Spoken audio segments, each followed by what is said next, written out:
One sign of moral maturity is the ability to regulate one's conduct by general rules and principles, not just to see every decision about right and wrong as a decision you make in the moment, but to see your actions as the product of higher principles and ideals. But where do such principles come from? Well, let's consider an example. Suppose you decide to donate some of your money to a charity like the Against Malaria Foundation, which is consistently found to be one of the most effective charities out there. Now, what is it that makes this action morally good? Well, we might say it is because there's a duty to give to others and help other people, especially if you're in a position to do so. And that seems good, and that seems like a fair statement. But why is there this duty? What good does charity accomplish? Well, easy, we might say. In the case of the Against Malaria Foundation, there are many people, many children who are suffering from malaria, which is an entirely preventable disease. And so we might see this as a specific instance of a general phenomena. Charity is effective and it's good when it reduces suffering. So we'll say that's why charity is good. It reduces human suffering. But what justification can we give for why it's good to reduce suffering? And here we might sort of hit a final endpoint. We might say, look, we know that human beings suffer, and we find suffering to be bad. In fact, we might say that if we know anything at all is bad in itself, then suffering must be bad in itself. If someone were to deny that suffering in and of itself or for its own sake is bad, it's not clear we could talk to them any further about ethics. It's not clear we're even speaking the same moral language. So it seems to be a fundamental bedrock principle of ethics that suffering is a bad thing. And to the extent that we can prevent and limit suffering, then those actions are good. Now, the line of thinking I just took you through is one which derives ethical principles from facts about human nature. In this specific instance, we derive the general principle that we should reduce suffering from the fact of human nature that humans can suffer and that we find suffering intolerable, we find it painful, abhorrent, and something which greatly diminishes the flourishing of our lives. And in this video, we're going to begin to explore how ethical principles like this, the principle that we should reduce suffering, can be derived from human nature by first discussing one specific principle known as the principle of beneficence. This is the principle that enjoins us to care for others, work to lessen suffering, and increase human happiness.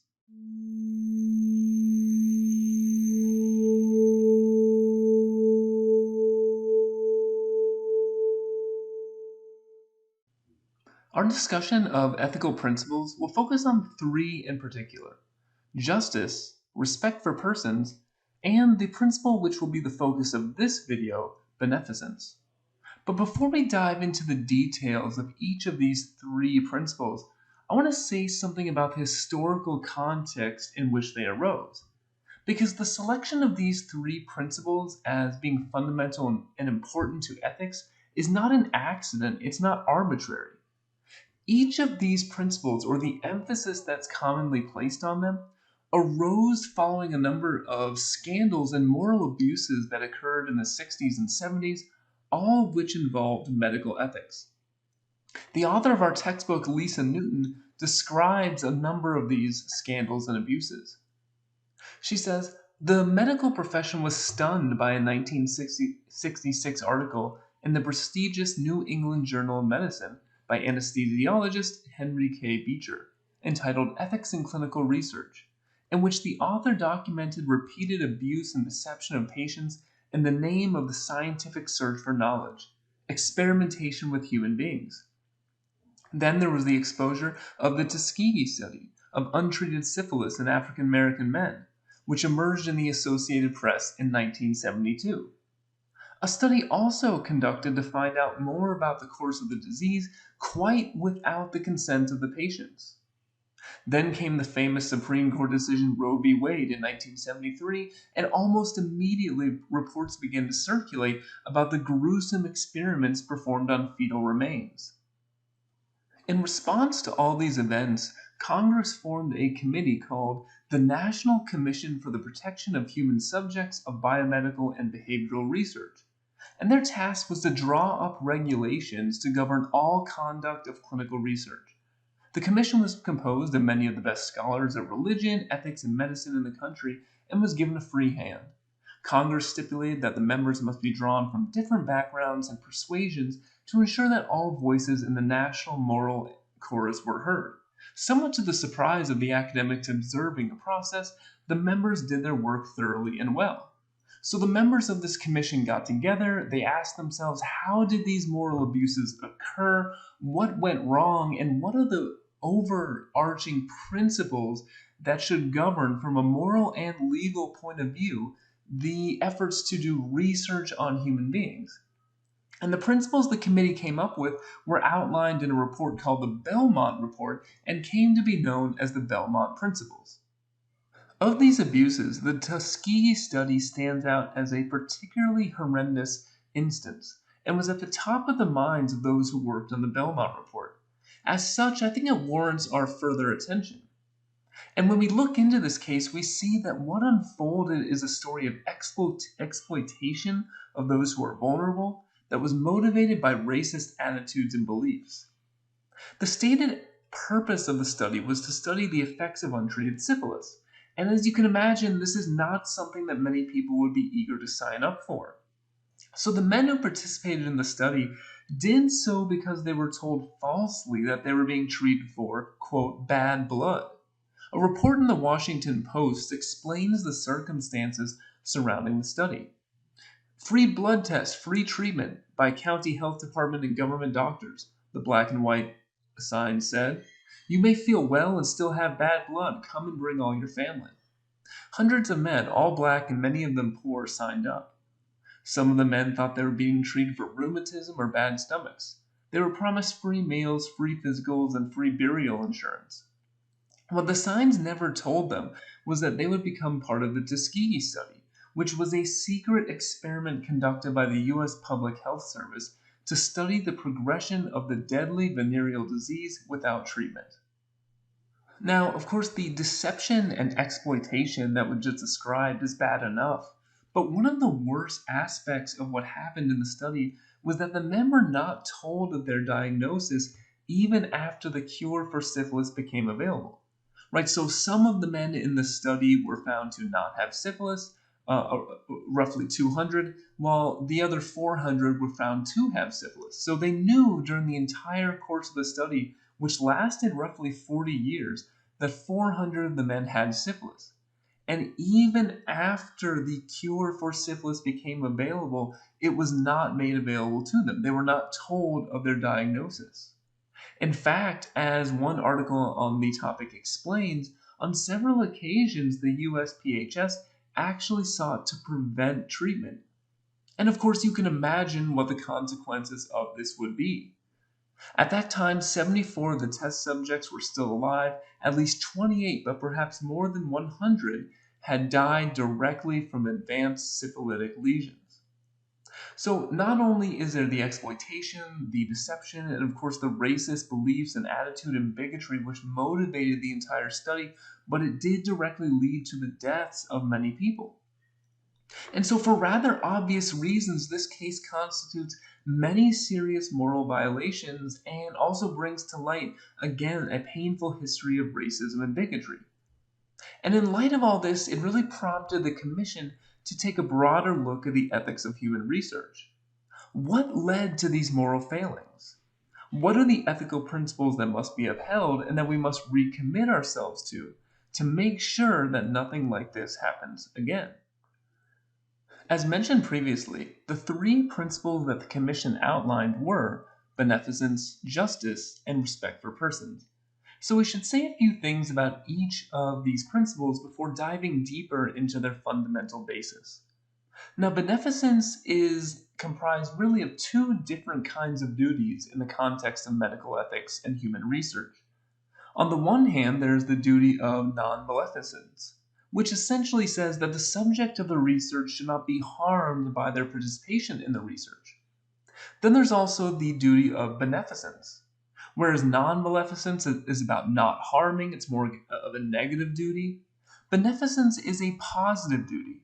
It says that the research must be directed toward a worthwhile purpose or goal. Its goal must be increasing medical knowledge or finding cures for dangerous and debilitating diseases. So beneficence is comprised of those two components. Then there's also justice. And what justice really involves is a fair and equitable distribution of the benefits and burdens of participating in a social system. In this case, the social system of medical research. Now, there are, of course, burdens to medical research, right? There's a burden on those who participate in the research, and there's also benefits which accrue to the medical community and society at large.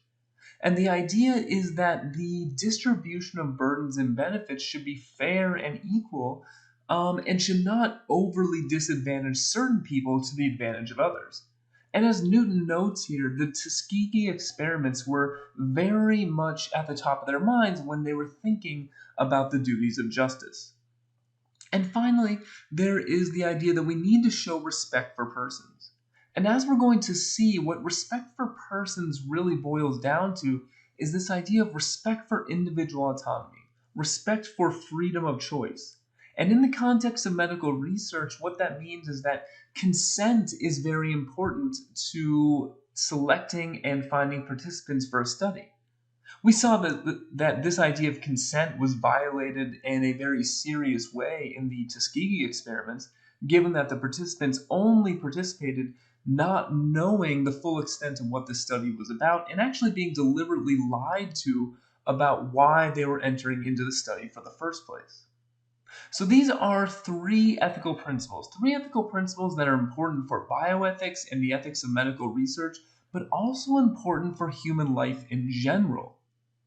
And because they have this broad and wide importance, before we delve deeper into how these principles can be applied to specific cases, I want to take a step back and actually ask a broader question.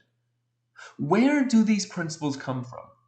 What is the basis or foundation or justification for these principles? And here we're going to explore the idea that these principles are ultimately based in facts about human nature.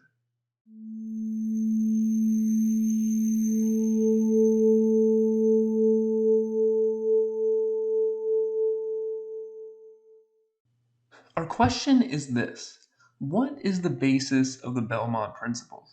Where do they come from? Newton makes the following suggestion. She says, ethics is about human beings.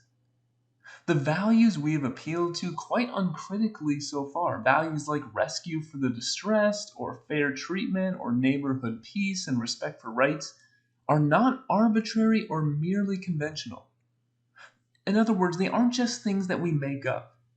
She notes that we can discover their foundations in the life of the human being and derive them from fundamental aspects of human nature.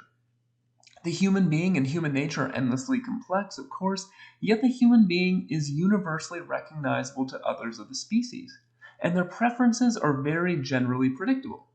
So if we avoid the complexities of the outer limits of human potential, it should be possible to say enough about the fundamentals of human morality just from the easily discoverable truths about the human being. So what is the claim that Newton is making here about the basis or foundation of the Belmont Principles of beneficence, justice, and respect for persons? Well, the idea is this. While human beings are different in various ways, human beings all have their own quirks, we all come from our own circumstances, and we can differentiate ourselves in a seemingly indefinite variety of ways. That's all true. However, the idea is that there is still a core of similarity. There is a human nature which we all share, and it's a human nature which we can recognize in ourselves and also recognize in other people. And it's something that we recognize as characterizing the entire human species. Now, given this, we might think that discovering ethical principles should begin by asking the following question. What do human beings need? What do human beings desire? What makes a human life go well? For a being that has a human nature, what constitutes a happy and flourishing life. And we might think, once we answer these questions, once we understand human nature, once we understand what human beings want and need and desire and prefer for a happy and flourishing life, we might think that then we can formulate the ethical principles we need to follow accordingly. The ethical principles we need to follow will just be those principles which meet human need, which meet human desire, which promote human happiness. And as we will see, this is precisely what the Belmont Principles seek to do. However, we should pause here for a moment and just notice that the view put forth by Newton here, the idea that ethics is based on human nature, is actually somewhat controversial. Human nature is certainly one candidate for the foundation of ethics, but we might ask, is it the only one? Consider the phrase, ethics is about human beings.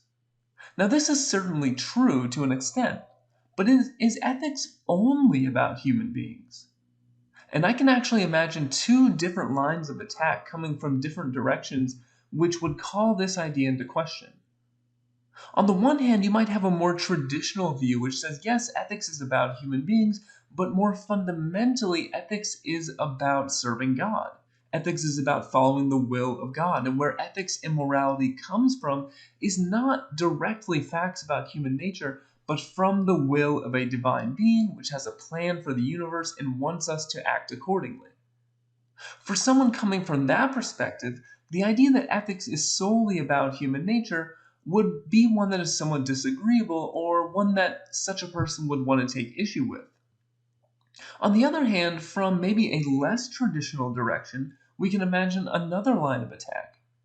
When we think about the claim that ethics is about human beings, we might say, well, what about non-human beings? What about animals? One of the foundations of the principle of beneficence is the idea that human beings can suffer. And so to that extent, should do what we can to limit human suffering. But of course, animals can suffer as well. So we might think, well, why is ethics only about human beings? Maybe ethics should be about promoting the flourishing of non-humans as well. And of course, we can take this further. We might think there's some sort of moral status to ecosystems or nature as a whole and preserving it in some sort of pristine or ordered state. Now, the point I'm making here is not to take any one of these positions or to say that Newton is wrong when she emphasizes how ethics is founded on human nature. I just want to flag that this is actually a somewhat controversial view, and that there have been and continue to be different explanations of where the fundamental principles of ethics come from. If ethics is about human beings, then we need to know what human beings are like. What are the most salient facts about human nature that should dictate the principles of ethics?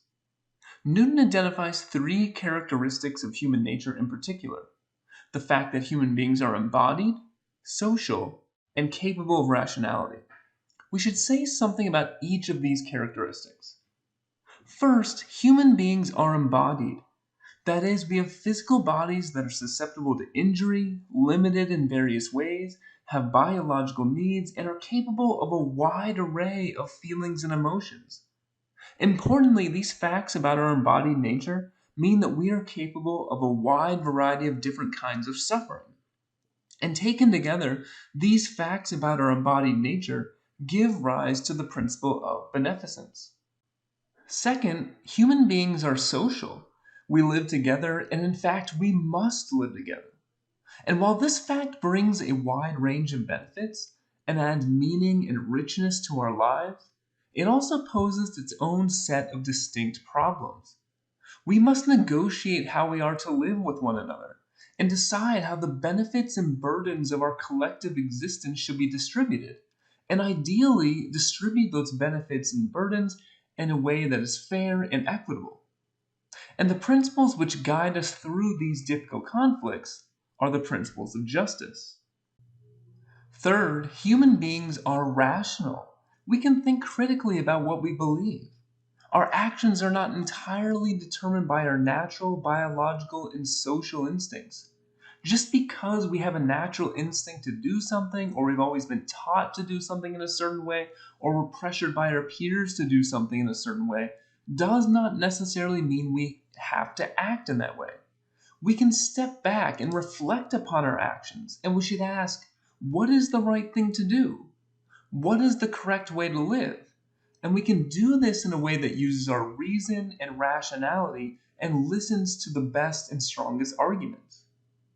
This unique ability gives human beings a special status, and as a consequence, demands that human beings be treated with a level of respect that may not be demanded of other types of beings, specifically beings that can't reason or don't have a will or can't make free choices.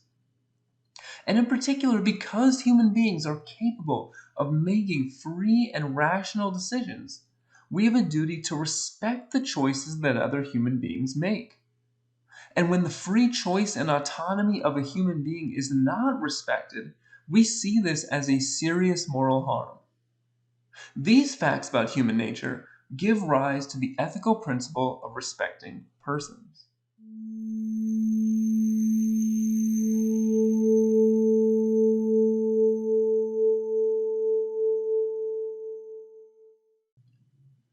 Let's further explore the fact of embodiment, the fact of human nature that provides the foundation for the principle of beneficence. Newton describes our embodied nature in the following way. People are animals. They have bodies. They are matter, they exist in time and space and are subject to physical laws. These bodies are organic processes, requiring regular sustenance internally and suffering all manner of slings and arrows of violent change externally. They experience pain, deprivation, and danger. They are prone to periodic failure unpredictably and to ultimate failure inevitably. They are mortal. So because we are embodied, there's all sorts of ways in which we're vulnerable, susceptible to harm, limited, needy in all sorts of biological ways, and ultimately we know we are mortal, we know our lives will come to an end. And on top of this, Newton explains people have needs that must be satisfied if they are to survive. They need at least food, water, and protection from the elements and natural enemies. That means they must control the physical environment to make from it the means to those ends. Failure to do so will lead quickly to pain and suffering. These are inevitable in any case. In this way, we are again reminded of our mortality. Now, I think we would all accept that these are just basic facts of human life. But why do they matter? Well, given these facts about human embodiment, there is a consequent moral duty to do what we can to reduce suffering, meet human need, and show care and concern for other people. Newton explains this point. The first and immediate implication for ethics is that if we have any reason to care about human beings, then the relief of that suffering and the satisfaction of those needs should be our first concern. In philosophical terms, human need and vulnerability to harm give rise to duties of compassion, non-maleficence, and more generally, beneficence, working to satisfy human need, maximize happiness, optimize human interests in all respects. And of course, you should recognize to some degree this idea as an ethical ideal. In an earlier video, we briefly discussed the theory of utilitarianism that comes from John Stuart Mill. The theory that says the morally correct action is the one that creates the greatest happiness for the greatest number of people. And as Newton points out, this idea of beneficence undergirds Mill's theory. If human beings can suffer and feel happiness, then ethics should strive to minimize the former and maximize the latter. Previously, we saw that the principle of beneficence has both a positive and negative aspect. And in fact, we can see this claim in the text of the Belmont Report itself. The report reads, two general rules have been formulated as complementary expressions of beneficent actions. One, do no harm, and two, maximize possible benefits and minimize possible harms. And again, we can characterize this as two different types of beneficent duties. On the one hand, non-maleficence, which is do not harm, and benefit maximization, maximize possible benefits and minimize possible harms. Now, the Belmont Report suggests that these two components are complementary expressions, And I think in many cases that is true. In many cases, it is true that actions which do not harm can also be actions which maximize benefit for all involved. However, there are also situations in which it seems like these can conflict. Here again, the history of biomedical research gives us a wealth of examples.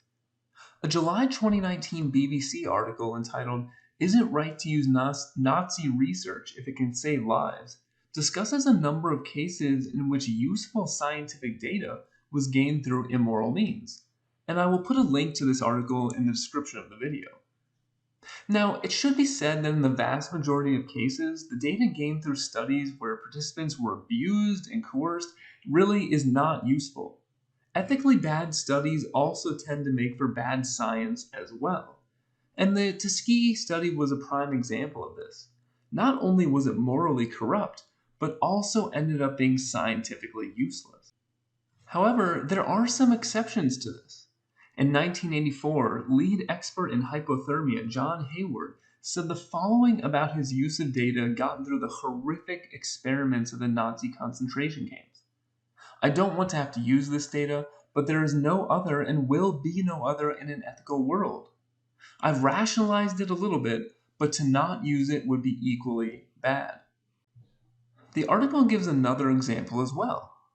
The article states, "The polio vaccine and many other medical advances besides owes its existence to human cells that were taken from Henrietta Lacks without her knowledge or consent and who never saw any compensation from their commercialization.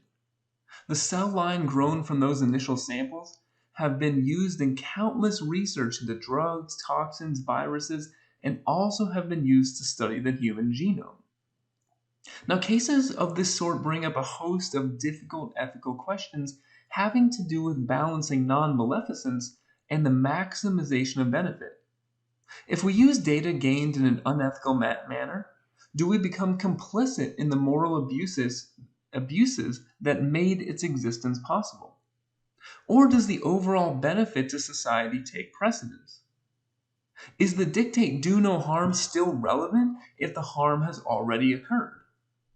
All of this indicates that following the principle of beneficence is more complicated than it may initially appear. We have seen how the aim of maximizing societal benefit can conflict with our desire to not be complicit in morally horrendous behavior of the past. And there's also another kind of difficulty involved with benefit maximization that is worth thinking about.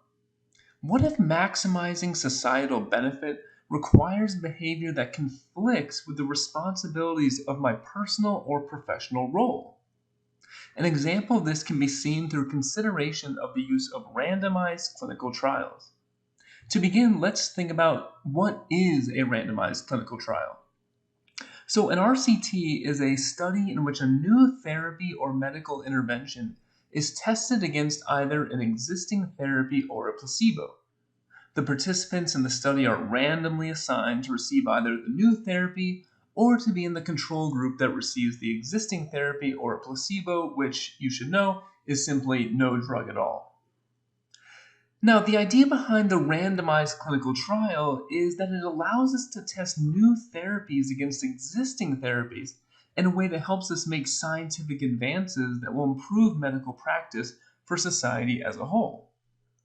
But is it ethical for a doctor to permit his or her patient to participate in a randomized clinical trial? Is it ethical for a doctor to allow his or her patient to participate in a trial where they know it's possible they can be in the control group receiving no treatment at all? The philosophers Deborah and Samuel Hellman argue that despite the societal benefits that might result from randomized clinical trials, that these trials place doctors in an ethically problematic dilemma. In a paper on this topic, they explain the randomized clinical trial routinely asks physicians to sacrifice the interests of their particular patients for the sake of the study, and that of the information they will make available for the benefit of society. This practice is ethically problematic. What is the reason for this? The Hellmans continue on to explain that even though the therapeutic value of the new agent is unproved, if physicians think that it has promise, Are they acting in the best interest of their patients and allowing them to be randomly assigned to the control group? Is persisting in such an assignment consistent with the specific commitments taken on in the doctor-patient relationship? So let me explain this point a little further.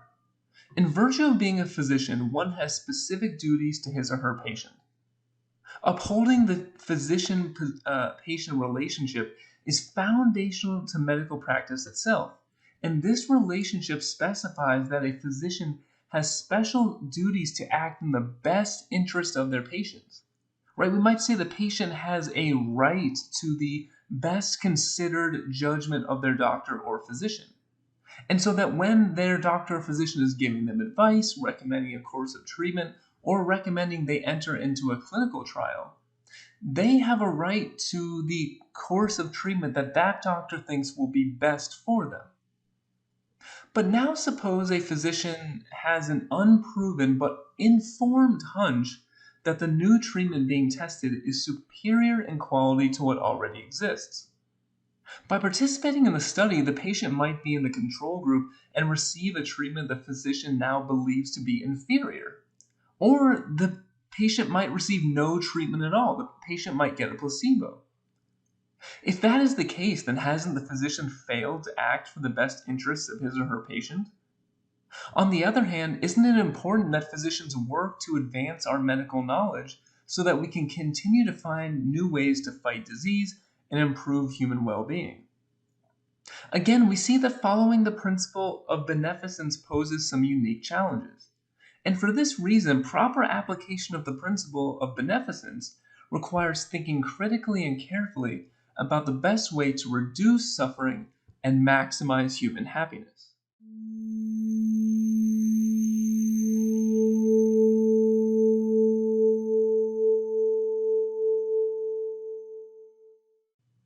In this video, we've been concerned with how the principle of beneficence arises from facts about human nature. Because the principle of beneficence is grounded in human nature, it also tells us something important about the human condition, or the question of what it means to be human. At bottom, beneficence is about reducing human suffering. But what kinds of human suffering are human beings capable of? Newton explains. Humans have minds, or as the philosophers call it, a rational nature. And humans have an apparently limitless capacity for physical and psychological suffering. Rationality and suffering are not found together anywhere else. Possibly the angels have the first, and surely all beasts possess the second. But only human beings appear to be able to reflect upon their own suffering and contemplate the suffering of others of their kind. And that sets them apart from all creation. Here we see how the different facts of human nature interact with one another. Human beings are animals, and we have animal needs and are capable of the kind of suffering any other animal is capable of. At the same time, human beings are also rational. We do not just suffer, but we know that we suffer and we have memory of it. We do not just have to face the reality of death, we are aware of our own mortality and are forced to think about it at various points in our lives. Our ability to act against immediate animal instinct gives us the ability to strive after a higher life of virtue. But this ability also gives rise to greater disappointment, shame, and regret when we do not act as we should. The higher mental capacities of human beings give us the ability to more keenly think about the suffering of others and give us a greater sense of sadness when confronted with it. All the positive aspects of our rational nature, of our higher mental faculties, do bring us real benefits and add real richness to our lives. But they also bring a real negative side, a deeper sense of sadness, a deeper capacity and capability for suffering. Consider another example. As beings that are capable of free, rational, and autonomous choice, we do not just feel sorrow when we don't get what we want. We also feel a special kind of sorrow that comes with being prevented from pursuing our own goals in our own chosen way. As such, our ability to consciously reflect about our lives, our behavior, and our actions gives us the capability for greater joys as well as deeper suffering. As a consequence, the principle of beneficence must take into account this particular brand of suffering and need that is particular to human beings. In other words, it must make room for the value of respect. Newton continues on to explain how our ability for suffering interacts with other facts about human nature. By virtue of that abysmal capacity for suffering, the human condition cries out for compassion and compels attention to human well-being and the relief of pain. This condition is shared. We are enjoined not only to serve human need and respect human rights, but to establish justice by constructing a political and legal structure which will distribute fairly the burdens and benefits of life on this earth in the society of humans. The capacity for suffering that characterizes human life is shared. We suffer and face challenges, but we do not do so alone. And of course, this is both a source of consolation and conflict. The fact of suffering is universal, and that can bring us some comfort. We know we're not in this alone. On the other hand, the social and natural resources for lessening our suffering are limited. As such, we need principles which determine who receives these resources and what share they get. As such, the principle of beneficence cannot ignore the principles of justice. From this, we can see that the ethical principles, not just beneficence, but all three of the Belmont Principles, do not exist in isolation. Each one represents one aspect of the larger, lifelong effort to promote the flourishing of the human species.